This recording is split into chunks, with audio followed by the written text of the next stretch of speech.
Hello, hi friends. This is Dr. Soud here, and I'm presenting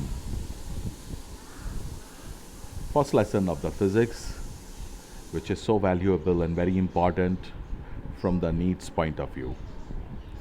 जैसा आप सब लोग जानते हैं, इससे पहले मैं आप लोगों के सामने एक छोटा सा वीडियो पेश कर पाया था, जिसमें मैंने आप लोगों को नीट के प्रिपरेशन से संबंधित सभी इम्पॉर्टेंट जानकारी पहुंचाई थी कि किस तरीके की अप्रोच के साथ आप इसमें आसानी से कामयाब हो सकते हैं. So friends, this is first video from the contents point of view, and as you know that the first unit of the physics is basically the study of the electric charge. So here we are going to discuss the first lesson, electric charges and electric field. First of all, we should clear the definition of the electricity. So as you know that this is one of the most important inherent property of the material. As we know that each and everything is made of atoms, and atoms are basically neutral in nature, and it is due to the number of protons is equals to the number of electron. So आप याद कीजिए बचपन का एक ऐसा खेल जो हम सब लोगों ने शायद खेला है. कुछ चीज़ों को हम अपने बालों से रब करके छोटे छोटे पेपर के पीसेस के पास या दूसरी हल्की चीज़ों के पास लाते थे, तो हम देखते थे कि वो छोटी चीज़ें आसानी के साथ उस रब की हुई चीज़ से अट्रैक्ट हो जाती हैं. रब सब्सटेंस की ये जो अट्रैक्ट करने वाली जो प्रॉपर्टी है, ये इस बात का सिंबल है कि जिन चीज़ों को हमने रब किया है उन पर किसी न किसी प्रकार का कोई चार्ज ज़रूर आया है. इस तरीके की जो इलेक्ट्रिसिटी पैदा होती है because of the friction, and it is known as the frictional और static electricity. Reason is quite clear, क्योंकि इसका कॉज फ्रिक्शन है. ये बात अभी हम आगे समझने की कोशिश करेंगे कि इलेक्ट्रिसिटी के लिए कॉज क्या रहा, फ्रिक्शन की वजह से ऐसा क्या हुआ बदलाव मैटर के अंदर कि वो चार्ज से सुसज्जित हो गया. सो आगे चलते हैं. सबसे पहले हम इलेक्ट्रिक चार्ज की डेफिनेशन को जानने की कोशिश करेंगे. इलेक्ट्रिक चार्ज एक ऐसी चीज़ है जो एक inherent property of the elementary particles of the atom है. आप सब लोग जानते हैं atom is made of three fundamental particles, protons, electrons and neutrons. Protons are basically positive kind of the particles. Electrons has the same kind of the charge, same amount of the charge of the electrons, but the neutrons are neutral in nature. इसलिए हम कह सकते हैं कि हर एक वो चीज़ जो matter है डेफिनेटली वो एटम से बनी है, एंड श्योरली उसके अंदर प्रोटॉन्स, इलेक्ट्रॉन्स और न्यूट्रॉन भी मौजूद हैं. इसका मतलब जिस दिन से वो एग्जिस्टेंस में आया है मैटर, उसी दिन से चार्ज उसके साथ जुड़ी हुई प्रॉपर्टी बन गया है. In other words, I can say charge is an inherent property of the elementary particle, जो उसकी पैदाइश के साथ, उसके वजूद के साथ, उसके एग्जिस्टेंस के साथ जुड़ा हुआ है. Remember that to explain the charge we don't need any kind of the explanation related to its direction. So it is quite clear, ऐसी quantities जिनको डायरेक्शन की ज़रूरत नहीं होती, हम उनको स्केलर क्वांटिटी के नाम से जानते हैं. चार्ज भी एक स्केलर क्वांटिटी है. इसकी एसआई यूनिट कूलॉम्ब होती है. अगर आप चार्ज की स्टडी करना चाहते हैं तो आप उसको दो फॉर्म में स्टडी कर सकते हैं. एक, जिस समय वो रेस्ट की स्टेट में होगा, आई मीन जब वो एक जगह से दूसरी जगह ट्रांसफ़र होने की कंडीशन में नहीं होगा, उसको हम study in the rest stage कहते हैं. And that is specific subject which is very famous by the name of the electrostatic. Electrostatic में आप चार्ज की रेस्ट स्टेट की स्टडी करते हैं. लेकिन जब ये चार्ज किसी पोटेंशियल ग्रेडियंट की वजह से किसी एक कंडक्टर से एक दूसरी जगह जाने शुरू कर देता है, तब ये चार्ज इन मोशन कहलाता है, charge is moving. And that kind of the moving charge, you can do the study of this charge also, but it is known as the electric current. There are two basically types of the charges. One is the positive charge and second is the negative one. Positive charge, जैसा आप देख सकते हैं, positive or negative, I mean to say unlike charges, when they will come together they will attract, but whenever the like charges will come together, definitely they will repel. So this is the behavior of the charge with the neighboring charge. But here is the small theory which is giving you a brief idea about the friction electricity. आप सब लोगों ने अभी थोड़ी देर पहले जिस तरीके से जान लिया कि किस तरह फ्रिक्शन इलेक्ट्रिसिटी आती है, लेकिन अभी एक बात जानी बाकी रह जाती है कि ये क्यों आई.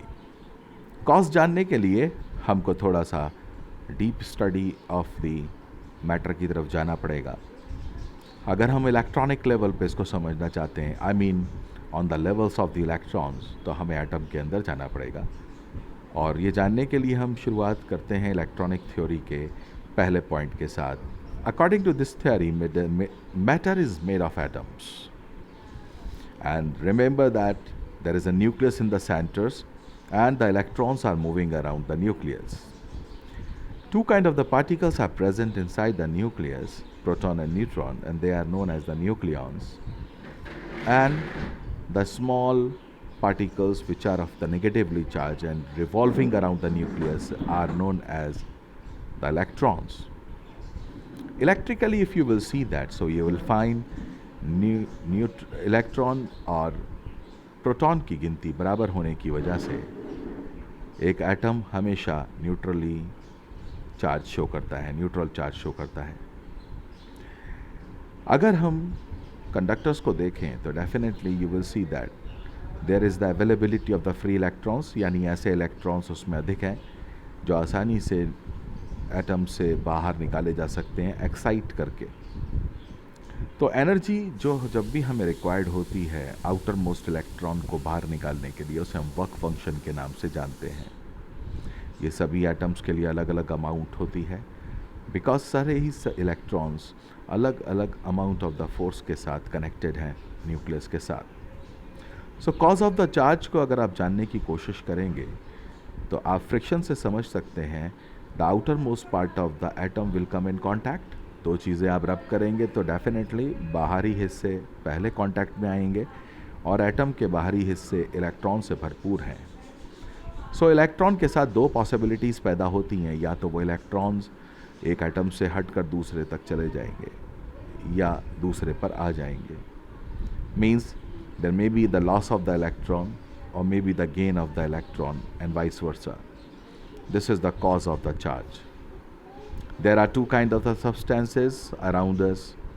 One are those which can easily transfer charge from the one place to the another, are known as the conductors. And another ones are known as the insulators, which are not supporting the flow of the current through them. Like metals, very good conductor, current can flow quite easily through them.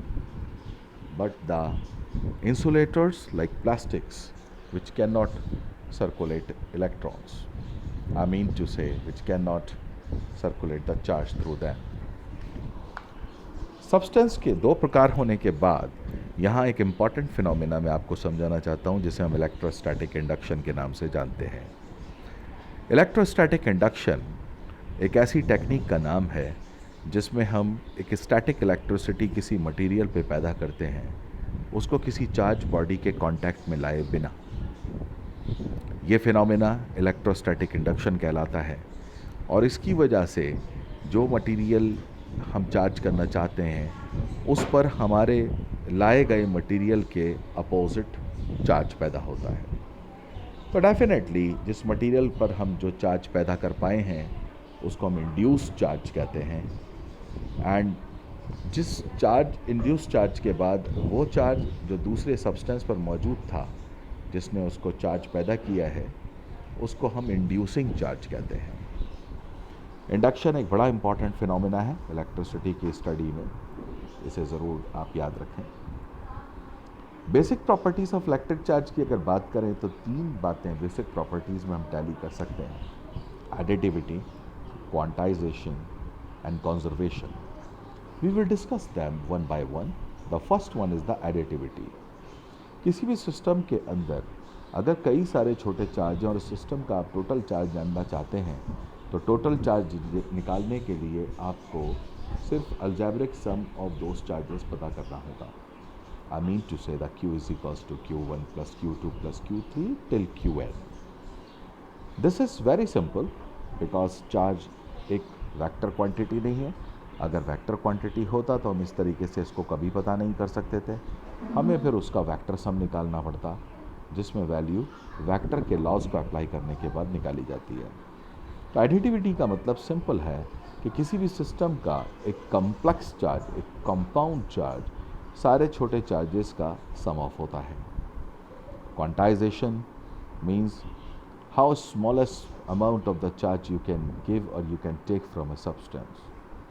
किसी भी चीज़ से एक छोटे से छोटा amount of the charge जो हम दे सकते हैं वो एक small pack of the charge का काम करता है, और वो small pack of charge definitely एक इलेक्ट्रॉन है। किसी भी सब्सटेंस में, किसी भी मैटर में, किसी भी चीज़ में आप एक इलेक्ट्रॉन से ज़्यादा या एक इलेक्ट्रॉन से कम चार्ज नहीं दे सकते। मीन्स इंटीग्रल फंक्शन हो गया ये। आपको डेफिनेटली अगर चार्ज देना है तो 1 इलेक्ट्रॉन, उसके बाद 2 इलेक्ट्रॉन, उसके बाद 3 इलेक्ट्रॉन, 4 इलेक्ट्रॉन की फॉर्म में जाएगा। आप उसे 1.5, 1 3/4 करके नहीं दे सकते क्योंकि वह एग्जिस्ट ही नहीं करता है। इसी फिनोमेना को क्वांटाइजेशन ऑफ द चार्ज के नाम से जाना जाता है। अगर क्वांटाइजेशन ऑफ चार्ज की बात आ रही है तो किसी भी चार्ज की वैल्यू अगर आपको निकालनी हो तो number of electron into the charge of the electron के साथ आप इस काम को आसानी के साथ कर सकते हैं। Q is equals to N into E is one of the very famous and easy formula to calculate the charge on an object. I hope this all is clear to you. Thanks a lot.